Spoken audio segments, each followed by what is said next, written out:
Just walk us through just how vulnerable some of these Asian economies are to the effects of climate change. Thank you, Yvonne. Thank you for having me.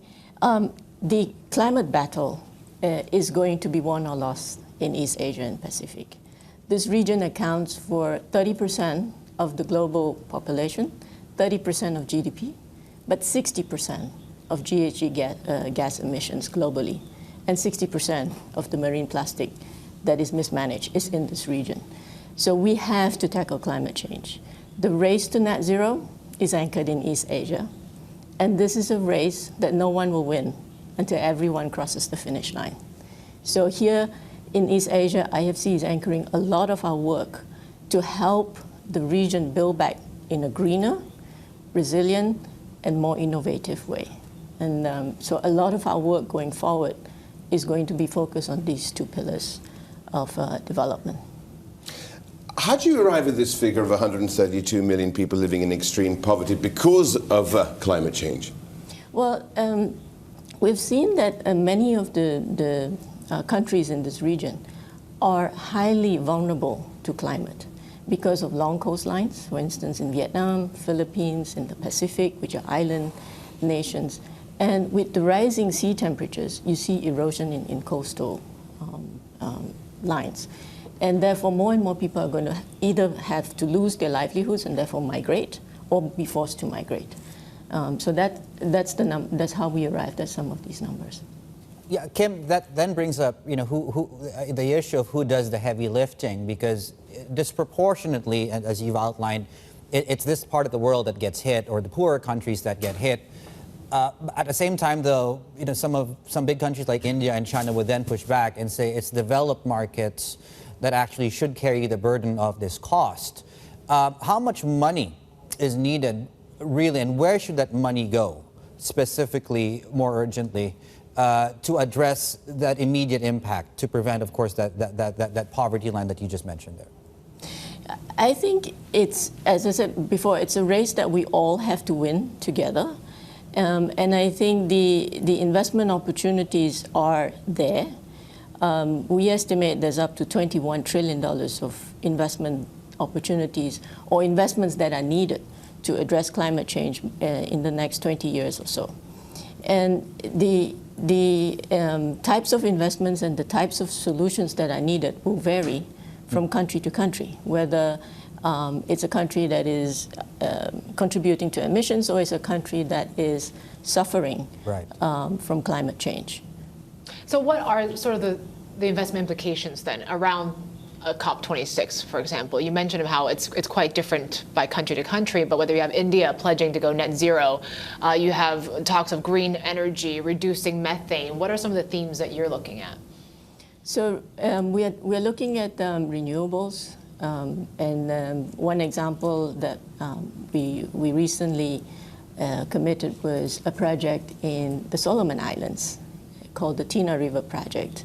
It's a hydro project, and with that project, we have literally transformed the whole country, the Solomon Islands, from being dependent on diesel to now a renewable source. So that's one of the recent ones, but there are many others that we are also working on. We're also looking at innovative fuels like hydrogen.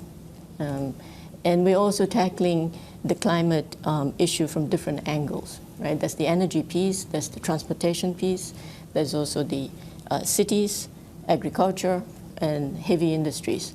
So we're looking at different solutions that are tailored to the different industries and, of course, the country. Kim, this is a challenge also which, of course, has been made and written large because of what happened with COVID-19. It's also, we saw gender gaps widen.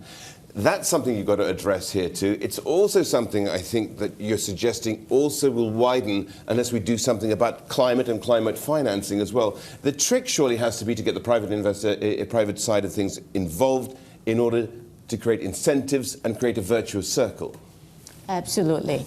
Before COVID-19, we saw that women-owned businesses in a research study that we have done with Lazada. In countries like Philippines and Indonesia, the majority-owned SMEs that are owned by women have recorded higher sales than that of men. Post-pandemic, that number has reversed. This suggests that the pandemic has disproportionately affected women and women-owned businesses, mostly because of the need for the women to take care of children, the disproportionate social responsibilities that they bear, as well as access to financing. So we're helping women through our programs, and since the beginning of COVID, we have extended up to $1.4 billion of financing for women-owned SMEs to help them get their businesses back on track. And we're also working with several large private employers to provide childcare on the work premises so that women could go back to work and women could get quality jobs. Kim, the fact that we're all talking about this, and we can put forward just drastic and fairly dramatic figures, trillions of dollars are needed in funding. But this is over the next 40, 50 years. I mean, wars have been fought and forgotten within less than that. I mean, if you sort of average it out, say every 5 years, what I'm trying to get to is, my question is are these targets achievable? Yes, absolutely. We have shown that before the pandemic, women-owned businesses were already doing better. And this is a region that has the highest proportion of women-owned SMEs at 43%. So what we need is to help these women get back on their feet and continue that growth trajectory.